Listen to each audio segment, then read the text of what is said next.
Hi Bol, bienvenue à toutes et à tous. Aujourd'hui, on va traduire des disciples de Srila Prabhupada qui se rappellent de Srila Prabhupada. Donc là, c'est Giriraj Swami qui raconte ce qu'il se souvient de Srila Prabhupada.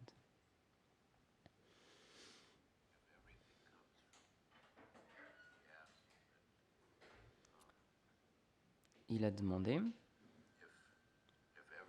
si tout vient de Krishna,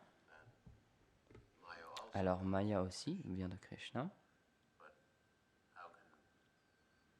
Mais comment Maya, qui vient de Krishna, comment peut-elle couvrir Krishna? Donc Srila Prabhupada a répondu, tout vient du soleil. Le nuage aussi vient du soleil. Mais le nuage, il ne recouvre pas le soleil en fait. Le nuage, il recouvre notre vision du soleil. Le soleil n'est jamais recouvert. Donc Giriraj Maharaj dit, donc ensuite j'ai levé ma main, j'ai demandé la question que j'avais dans la tête. Il y a tellement de swamis et de yogis, et chacun affirme, chacun présente une méthode différente de réalisation du soi,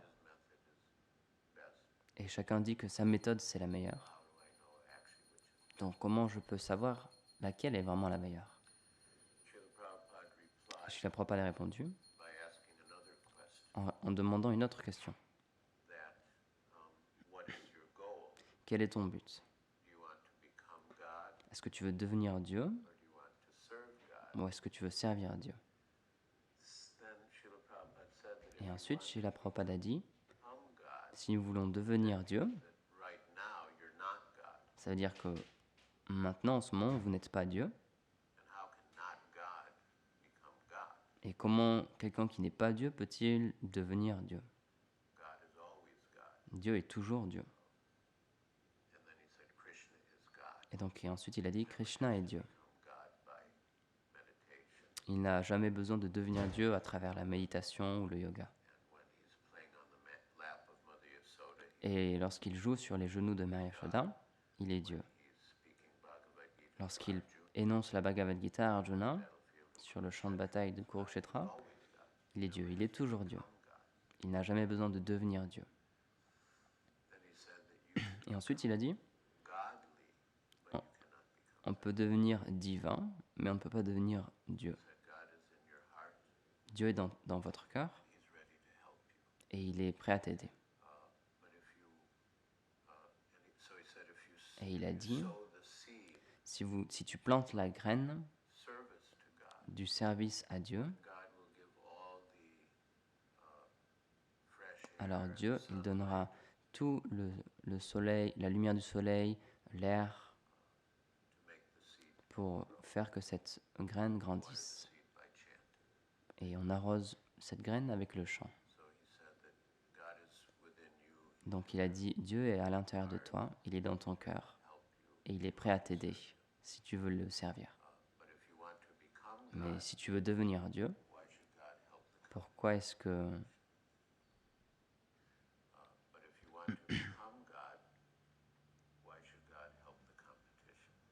Si tu veux devenir Dieu, pourquoi est-ce que Dieu il t'aiderait dans cette compétition avec lui?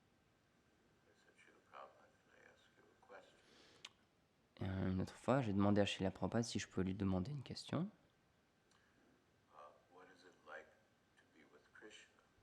Qu'est-ce que ça fait d'être avec Krishna? Et Srila Prabhupada a répondu,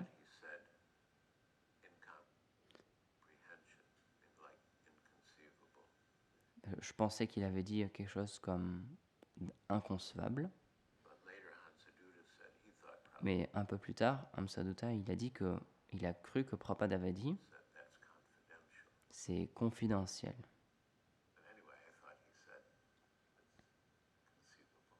Et moi, j'avais compris d'une autre manière. Je pensais que c'était inconcevable. Donc on a pris la route en direction de Harvard Divinity School. Et Srila Prabhupada a donné une très belle conférence. Mais comme vous savez, l'université d'Harvard, est réputée comme étant la meilleure dans le pays.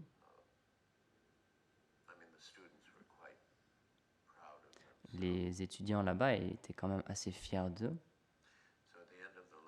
Donc à la fin de la conférence, lorsque Srila Prabhupada a demandé s'il y avait des questions, tellement de mains se sont levées. Et un jeune homme a commencé à dire quelle est l'utilité du service de dévotion. Et il a commencé à parler de la révolution russe qui avait fait du bien pour les gens, donc quel bien peut faire le service de dévotion. Donc bien sûr, Srila Prabhupada a répondu, et il a dit, d'accord, depuis la révolution en Russie, est-ce que les gens en Russie sont heureux? Et le jeune homme lui a répondu non. Et donc Prabhupada a dit, donc ça sert à quoi cette révolution? Et même si les choses s'améliorent pour un temps, après un certain temps, ça va devenir pire. Et donc il a expliqué le bénéfice du service de dévotion. Et ensuite, un autre jeune homme a demandé, vous dites qu'on devrait chanter Hare Krishna et répéter, mais est-ce qu'on ne pourrait pas avoir le même effet juste en simplement en répétant des nombres, juste en comptant des nombres? Et Srila Prabhupada a répondu oui. Vous pouvez essayer de compter. Et après lorsque vous serez fatigué de compter, vous pourrez essayer de chanter. Et tout le monde a rigolé. Et une autre personne lui a demandé, est-ce que vous avez vu Dieu? Srila Prabhupada a dit, si je te mens et que je te dis que j'ai vu Dieu, est-ce que tu vas me croire? Alors, au début, le jeune homme, il n'a pas vraiment compris ce qu'il avait entendu. Donc, il a répété. Si je te dis faussement que j'ai vu Dieu, est-ce que tu vas me croire? Et donc, le jeune homme lui a répondu non. Donc ça sert à quoi ta question? Et l'un après l'autre, comme ça, il les défaisait tous.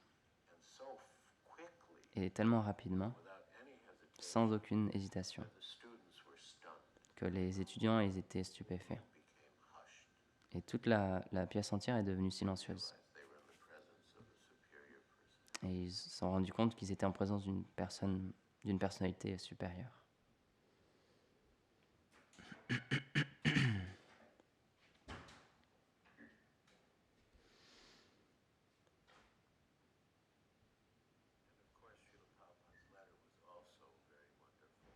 Et aussi, évidemment, les lettres de Srila Prabhupada étaient merveilleuses.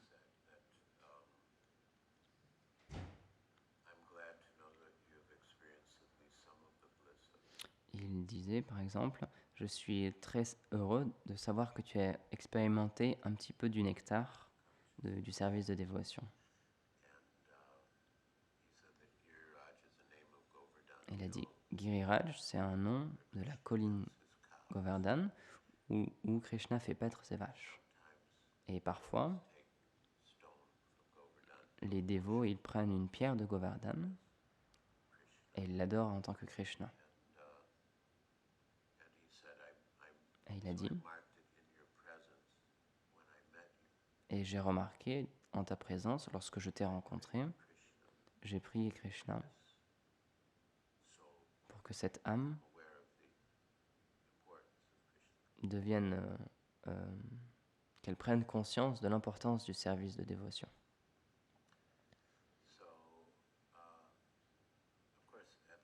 Donc, bien sûr, à ce temps-là, je venais juste d'arriver, il y a 2 mois et demi. Et donc notre nom de famille, c'était Titan. Et de ce que nous savions, nous étions les seules personnes avec ce nom de famille dans le monde. Et on en était très fiers.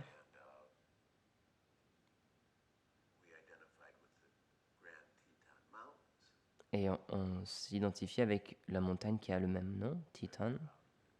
On en était très fiers. Donc lorsque Prabhupada m'a donné le nom d'une montagne, j'étais vraiment stupéfait.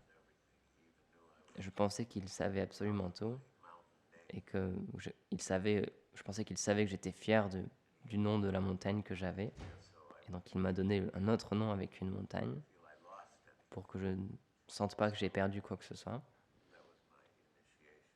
Donc ça, c'était mon initiation. Et durant les marches matinales à Los Angeles, je lui ai posé quelques questions. Je me suis rappelé à un moment, je lui ai demandé,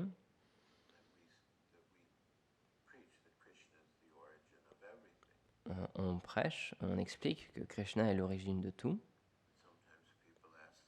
mais parfois les gens posent la question, quelle est l'origine de Krishna? Srila Prabhupada a répondu, dis-leur, de ce que nous savons, de ce que nous disent nos informations, Krishna, c'est l'origine.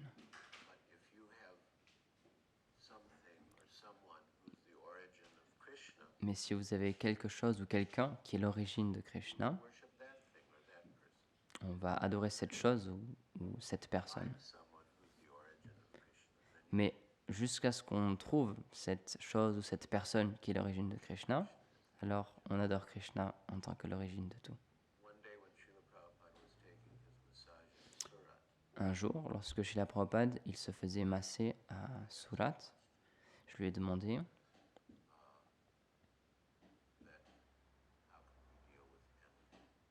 comment est-ce qu'on peut qu'est-ce qu'on peut faire à propos de l'envie lorsqu'on expérimente de l'envie envers d'autres personnes? Parce que je savais que c'était vraiment un mauvais défaut. Et parce que les jours juste avant où je pose cette question, je pensais à ce sujet-là et j'en étais arrivé à la conclusion que ça ne sert à rien de ressentir de l'envie envers d'autres personnes. Parce que Krishna est illimité, et le service de Krishna est illimité, et sa miséricorde aussi. Donc si quelqu'un d'autre a un service spécial à Krishna, ou qu'il obtient une miséricorde spéciale de Krishna, ça ne touche en rien mes chances à moi, parce que le service est illimité. Mais être envieux, ça me dérangeait moi dans mon service de dévotion. Donc lorsque j'ai demandé à Srila Prabhupada à propos de l'envie, que faire lorsqu'on a de l'envie, Srila Prabhupada a répondu en me demandant encore une question. Est-ce que tu peux penser à une raison pourquoi tu ne devrais pas être envieux? Et j'avais déjà pensé à tellement de raisons pourquoi je ne devais pas être envieux. Donc j'ai juste dit oui. Et ensuite, Srila Prabhupada a dit, donc être envieux de quelqu'un, ça veut dire que tu n'aimes pas quelqu'un. Donc ce fait de ne pas aimer, il devrait être dirigé envers les démons qui causent tellement de problèmes et qui causent tellement de problèmes dans ce monde. Et donc ce fait de ne pas aimer quelqu'un, ça ne devrait pas être dirigé envers un dévot.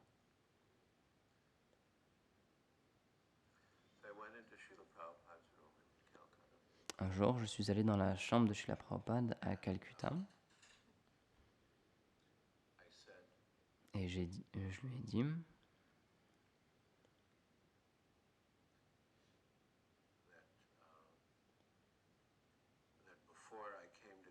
avant que je joigne et que je, que je fasse partie du service de dévotion, je faisais des films. Donc je pensais que je devais faire aussi des films pour Krishna. Srila Prabhupada a répondu, il y a d'autres personnes qui peuvent faire ça. Et notre moyen principal pour communiquer, c'est les livres. Et je lui ai ensuite dit, j'aime bien discuter avec et prêcher à des personnes qui sont importantes. Et donc, il m'a répondu, oui, ça c'est très important. Tu devrais faire ça. Et tu devrais les convaincre de l'importance du service de dévotion. Et donc, je lui ai dit ensuite, Srila Prabhupada, en ce moment, tu es là, ici, et tout se passe très bien. Mais, et si dans le futur, quand tu ne seras pas là, si ce mouvement, il descend de son standard, il tombe de son standard, qu'est-ce que je devrais faire moi? Srila Prabhupada m'a répondu, tu es aussi une des personnes importantes de cette société-là, donc travaille pour corriger et ne pars pas.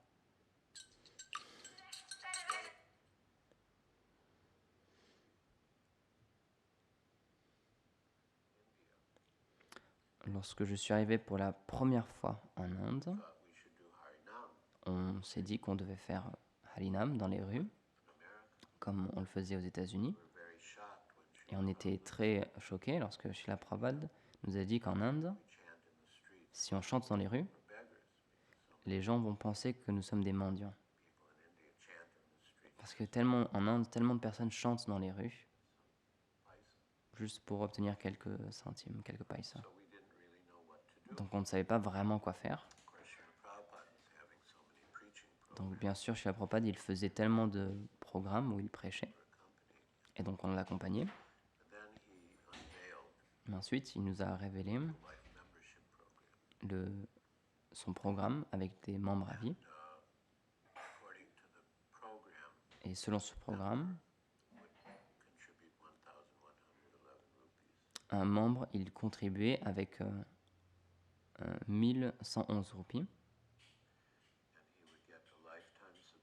Et ensuite, il avait un abonnement pour toute sa vie pour Back to Godhead et pour les livres de Srila Prabhupada, du passé et du futur. Et il avait aussi dans nos centres, il pouvait venir d'une manière plus facile. Et Srila Prabhupada a expliqué qu'il avait pensé à ce programme-là comme un moyen de distribuer ses livres.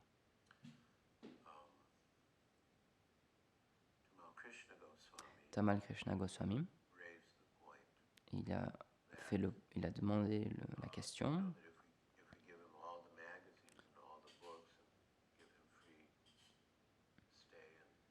Si à ces personnes, on leur donne tous les magazines, tous les livres et qu'on les laisse venir et avoir prashad gratuitement dans tous les temples, peut-être qu'on va dépenser beaucoup plus d'argent que 1111 roupies que le membre a payé.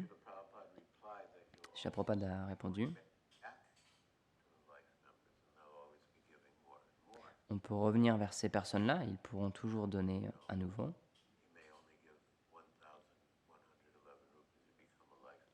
Et peut-être qu'il va donner juste 1111 roupies et devenir un membre. Mais peut-être que quelqu'un d'autre, tout au long de sa vie, il va donner beaucoup plus. Donc, j'avais compris que Srila Prabhupada, il voulait de nous qu'on cultive activement ces membres-là et qu'on les encourage dans le service de dévotion. Et après le premier programme sous un grand pandal à Bombay, Srila Prabhupada, il a fait en sorte qu'on ait ce premier meeting par rapport à ses membres à vie. Et il leur a parlé des 6 échanges d'amour. Et il a dit que ce programme-là, il était fait pour faciliter ces 6 échanges.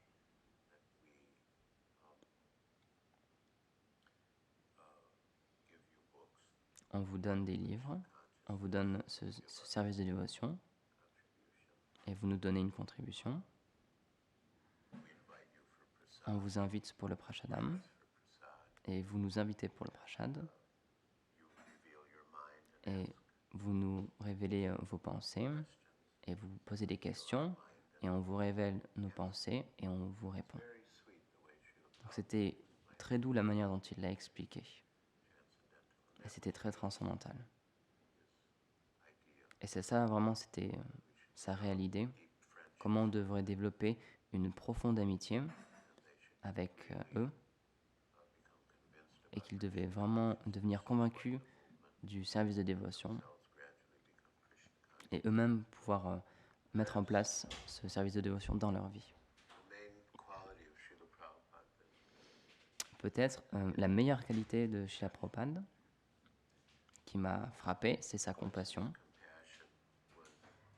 Et bien sûr, sa compassion, elle était manifestée dans son intense désir de faire que tout le monde commence son service de dévotion.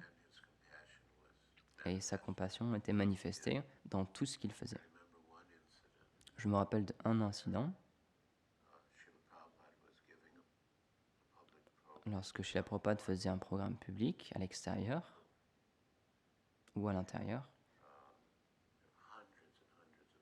il y avait des centaines et des centaines de personnes dans la rue, parce qu'on avait fait en sorte que ça puisse être dans la rue aussi.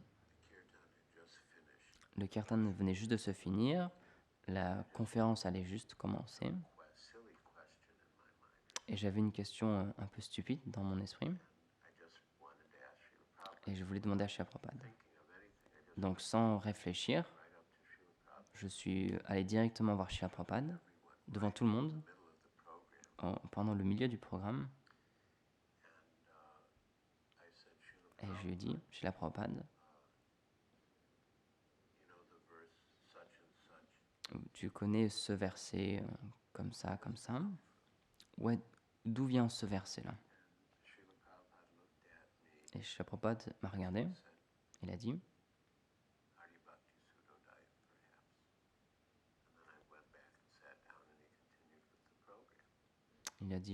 une écriture, peut-être. Et des années après, je réfléchissais à cet incident-là, parce que parfois les dévots,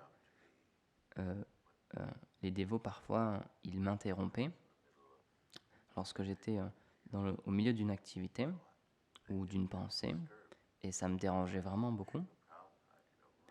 Et ensuite, j'ai pensé à Srila Prabhupada au milieu d'un grand programme public, pour aucune raison.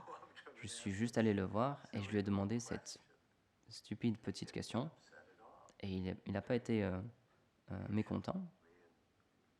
Et très patiemment, et en réfléchissant, il m'a répondu. Donc, à chaque fois que je pensais que je sentais que quelqu'un m'interrompait ou qu'il m'envahissait un petit peu, je pensais à Srila Prabhupada et comment il était.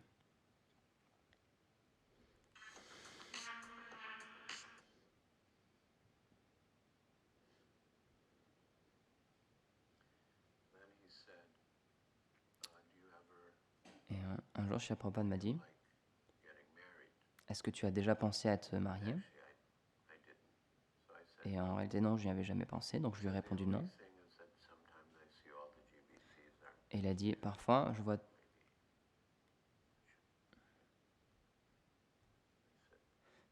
tous nos GBC qui sont mariés, donc je me dis que peut-être toi aussi, tu devrais te marier.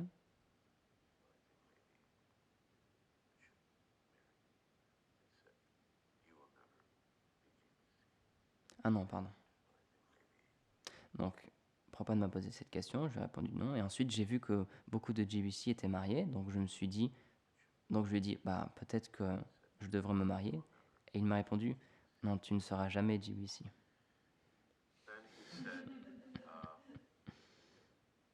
Et ensuite, il a dit,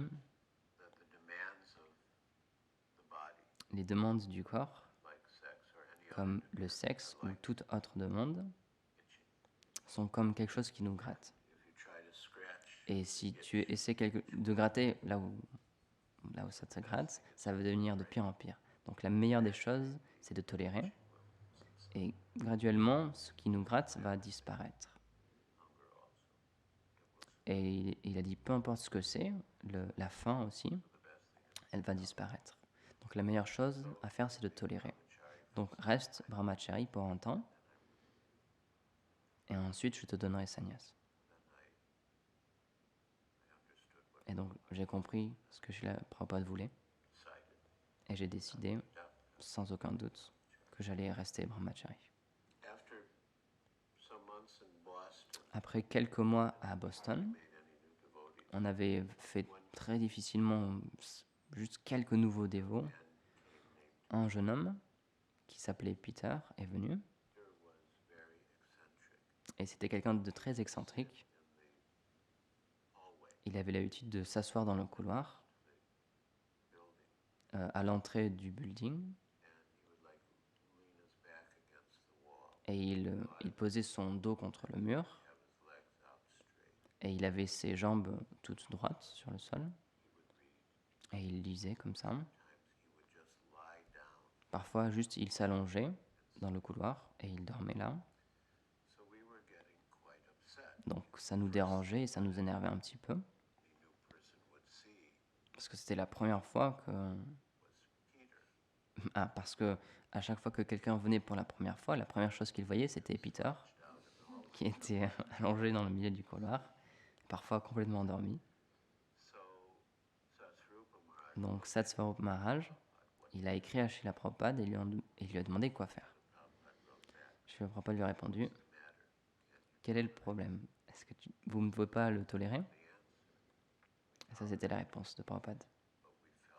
Et donc on a toléré, mais on ne se sentait pas à l'aise, mais on a toléré. Après quelques jours,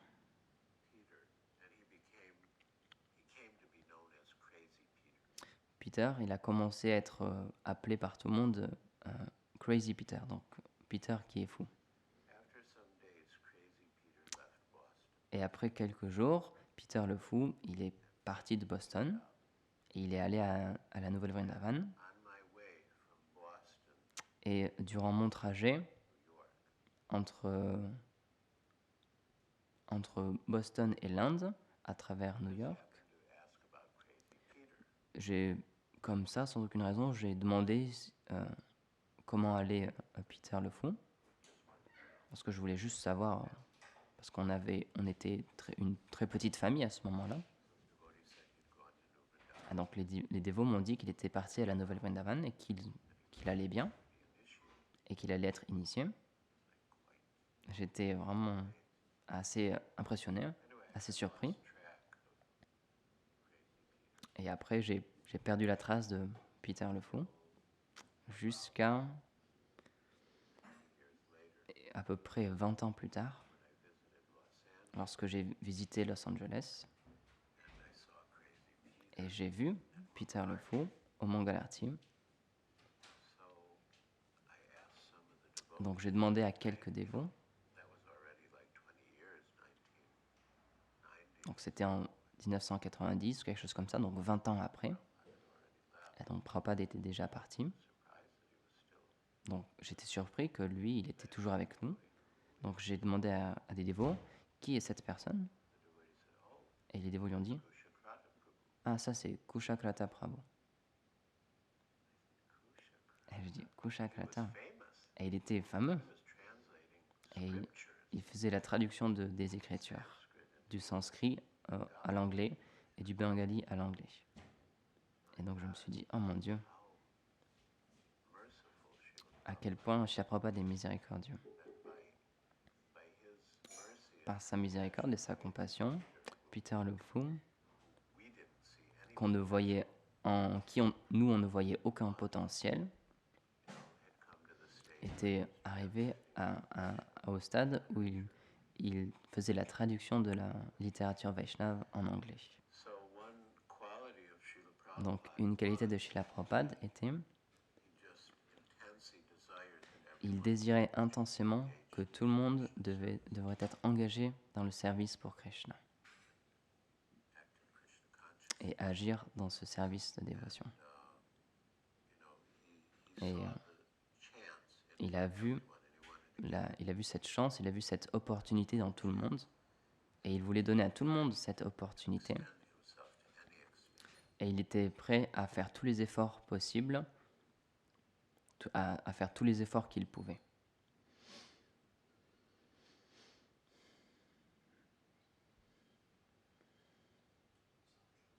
Ok.